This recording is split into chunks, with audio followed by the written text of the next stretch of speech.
Hello mga ka-essay, yes, abalang-abala muli si Daniel Padilla sa shooting ng Incognito. At syempre, muling pinagkaguluhan na naman si Daniel sa location kung saan nakita nga siya ng mga kababayan natin. At talagang starstruck talaga silang lahat nang makita nga nila ng personal itong si Daniel Padilla. At syempre, ano pa ba ang aasahan natin kundi naglabasan muli ang mga larawan ni Daniel na ikinalat syempre ng netizen.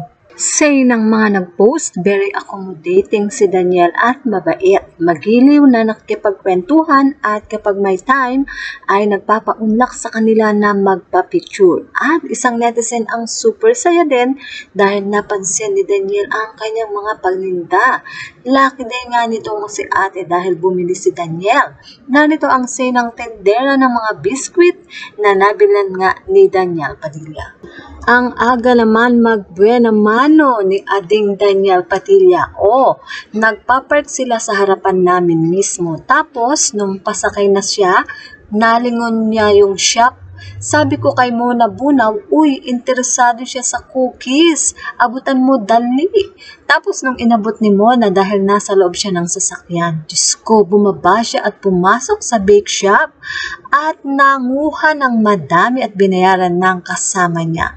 Tapos naisip ko, bakit yung mga nagme-message sa amin na hindi namin ganun kakilala na influencer, vlogger, nang hihingi ng samplers para i-promote. Tapos siya, sobrang generous sa oras at talagang siya pa yung nag-offer na magpa-picture kami kahit halos malusaw na ako sa tabi niya. So yan nga yung sinabi ng may-ari ng bake shop kung saan nga daw nakita nila si Daniel Padilla na nakasakay at gusto nga nilang alukin or siguro gusto nilang ilibre na itong si Daniel. Pero ang ginawa ni Daniel, bumaba nga at kumuha nga, bumili ng maraming paninda at yon nagpa-picture. Kaya tuwang-tuwa yung may-ari ng bake shop dahil binayaran nga ni Daniel ang nasabing mga produkto niya at ayun nga, nag-offer na magpa-picture. Diba napakalaking promotion ito kay ate. Imagine, naranasan niya kung gaano nga mag-accommodate itong si Daniel Padilla. So mga ka-essay, yes, yan nga po ang ating balitaan. At kung inyong naibigan, put your comment down below. At syempre, huwag kakalimutang like, share, and subscribe.